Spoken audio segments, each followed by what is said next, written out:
Why do I have so many die cutting machines when they basically function in the exact same way? I'm going to answer that as well as give my honest review on these models as well as many others I have tried in my over 20 years of crafting experience. I've got the Gemini Junior, I have the full-size Stampin' Up, and the mini Stampin' Up machine. I have personally owned a Spellbinders Platinum 6. I've used the Big Shot, and I have even used the Quick Cuts tool. Who has this still lying around their craft room? I don't know why I'm keeping it, but I do remember how excited I was to get this machine, and you had to just really have some upper body strength to get those die cuts produced from this particular machine. But yeah, this was a good one, guys. This was a good one. And like I said, I was so excited to get that. But let's take a look at these machines and talk about the pros and cons and why I have so many. Many different tools have been introduced into the scrapbooking world, and some of them you're like, yeah, I could take it or leave it, while others are game changers. So this is one of those game changers for me. And it's kind of funny, I've been stamping on my layouts for a very long time, long before metal dies existed. And when they came out, I thought, I don't need that. I absolutely do not need that. And now I pretty much won't buy a stamp if it doesn't have a coordinating die. So it's funny how things change. Now you have standalone dies like this. This is one from close to my heart. It's one of my favorites because it's got great usable basic shapes. This is a simple tag die. So you just put it on your paper like this. You sandwich it in between your plates and run it through your die cutting machine. And then out pops this nifty little die cut that you can use to embellish your cards or scrapbook layouts. I love to use these to spotlight smaller embellishments or maybe house my journaling to add onto a scrapbook layout. You guys, I use it all the time. Or maybe just cut it from colored cardstock to have pops of color tucking out from or peeking out from behind the photos. So you also have stamps with coordinating dies, and these die sets cut out your stamped images. Now, if you are an avid crafter, you probably have a pair of scissors handy, and yes, you can fussy cut out the stamped images, but a lot of you don't like doing that. I don't mind fussy cutting, but the convenience and the nicely just beveled edge of a die cut piece, there's nothing like it, right? It's awesome. So again, why do I have so many? So my Gemini Junior, let me back up a little bit. I had the Spellbinders Platinum 6. That was the first machine I ever bought, and I did enjoy using it. I used it for many years. And then I was changed and started crafting more often, all the time, actually. And I'm pretty much in my craft room 4 to 5 days a week for, maybe it's just an hour, but I'm in here all the time. So I decided I wanted an electric die cutting machine. So this one, these manual machines have a crank where you have to crank the handle and roll the plates through, which is not a big deal. But I was convinced I needed an electric machine. I do have pretty advanced arthritis in my fingers, and they can have flare-ups, and it was uncomfortable to roll this with my Spellbinders Platinum 6.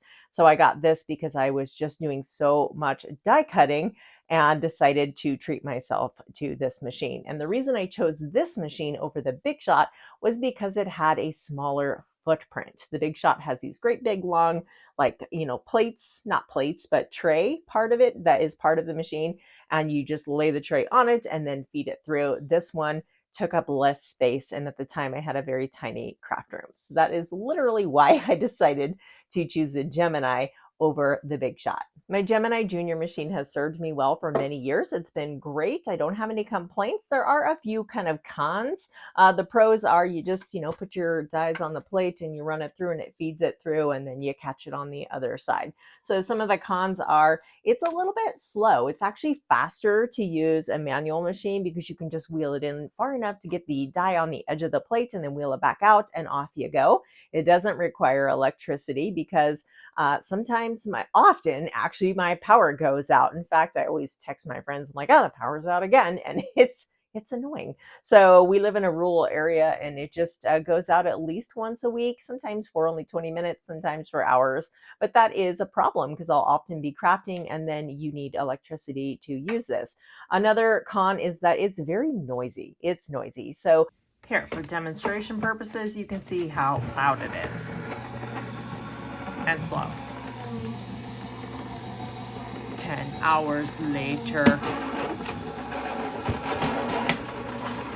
if you like to enjoy audiobooks or watch YouTube videos while you're crafting, and then you have this grinding of your Gemini Junior, it's a little bit distracting, and I could kind of do without the noise. None of these are deal breakers. Again, I've recommended this machine for years and I still like it and still use it. But then came the introduction of these two machines. Now, there's kind of two parts to this story. So I typically would not invest in a small mini machine because I know it doesn't seem like it when you look at my giant overfilled craft room here. Well, it's not giant, but all my supplies, it's a giant amount.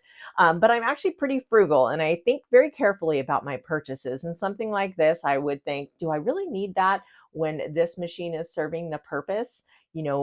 Because it does, again, the same thing. Why not just get over there and use your big machine? Do you really need something like this? But fellow crafter Terry sent this to me as a gift, which was so kind of her. And I felt so blessed to be the recipient of this machine. So I was able to try it. You guys, I love it. I absolutely love it. It's so tiny and it sits next to me on my desk. And if you're just trying to die cut out a quick little stamped image, it's so handy and so convenient. And I am actually very thankful I have it. And it's also great for taking to retreats. I do like to travel and craft with friends. I go several times throughout the year, and this is a very nice size for travel. It's very portable and lightweight. So definitely, a plus in many ways and nice to have in your craft room. So why did I get this one? Well, funny story. I'm going to blame these guys here. These 3D embossing folders came into my craft room and caused some trouble, little troublemakers here. So Close to My Heart has embossing folders. Well, they had, if you haven't heard, Close to My Heart is no longer in business. And I was a Close to My Heart maker for over, close to 20 years. So I have a lot of Close to My Heart products and love everything they had. And I never got the Close to My Heart die cutting machine because I didn't need it. I had this one. It was working great. So these 3D embossing folders came along and I was having a lot of trouble with my Gemini machine. They were too much pressure in some areas going all the way through, and in other areas they were not enough pressure. So it was very uneven results and I just was feeling very frustrated.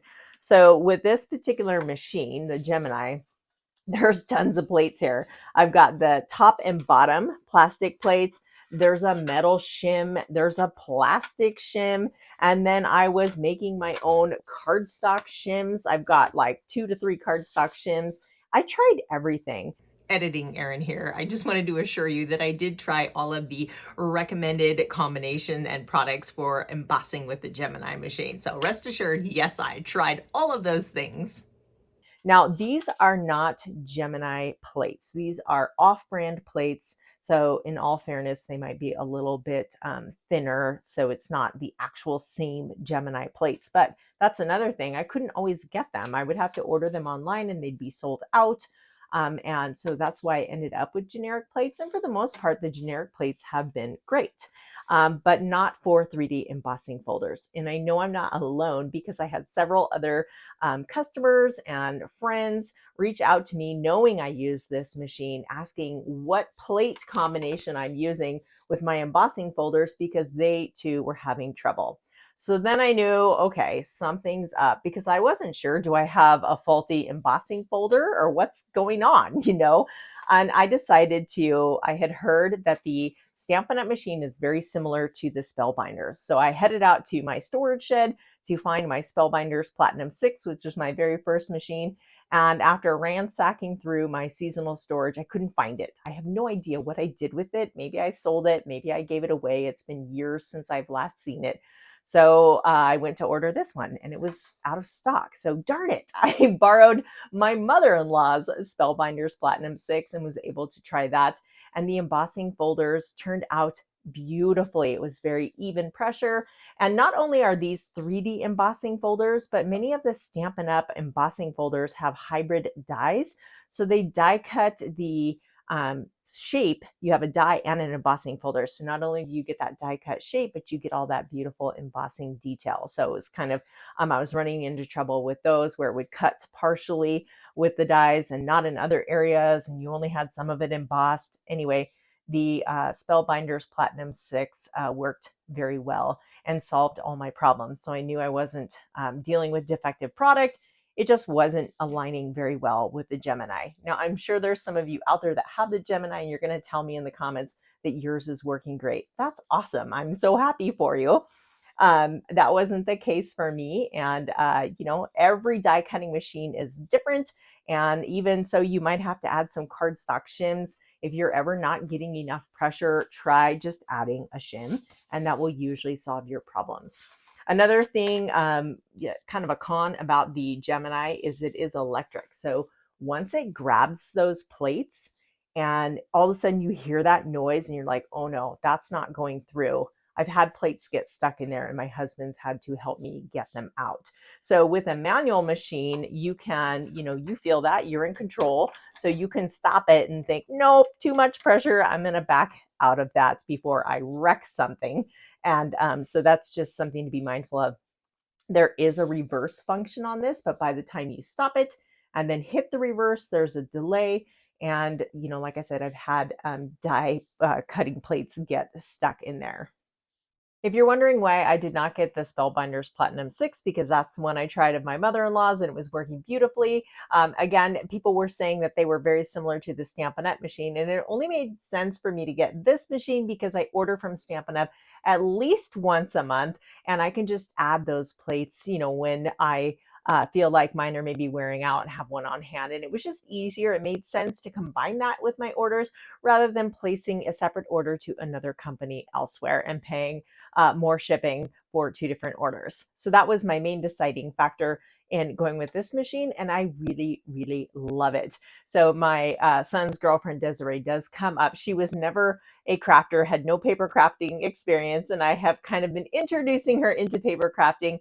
And she came up and I had her try all of the machines, the Gemini, both the Stampin' Up Mini full size and the Spellbinders Platinum 6, and her vote was for this full-size machine. She said it was the easiest, the most comfortable to use. It just kind of felt like butter as those were rolling through, and minimal resistance. So coming from a crafter with no bias or no experience, I thought that was interesting to hear her feedback on this particular machine. So do you need all of these machines? No, absolutely not. I do recommend that you pick a machine that works for you and your crafting needs. You know, earlier I said one of the cons of this one was the power goes out all the time. I may have exaggerated just a wee bit. It doesn't go out weekly, although sometimes it does. It'll be multiple times. It'll be out for up to 5 days, but we go through phases with our power, and it is enough of a problem for me that I wanted to mention it.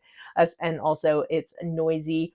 And I don't think I mentioned it. It's a little bit rough on plates. I noticed maybe it just has more pressure. I'm not sure, but it will kind of chew up a plate faster than my Spellbinders 6 ever did. It's just a little bit rougher on them and tends to warp the plates a little bit more. So, you know, again, every machine's different. That's just been my personal take. Again, I'm not discrediting the Gemini Junior. I've recommended it for years and it's been a great machine and I still use it.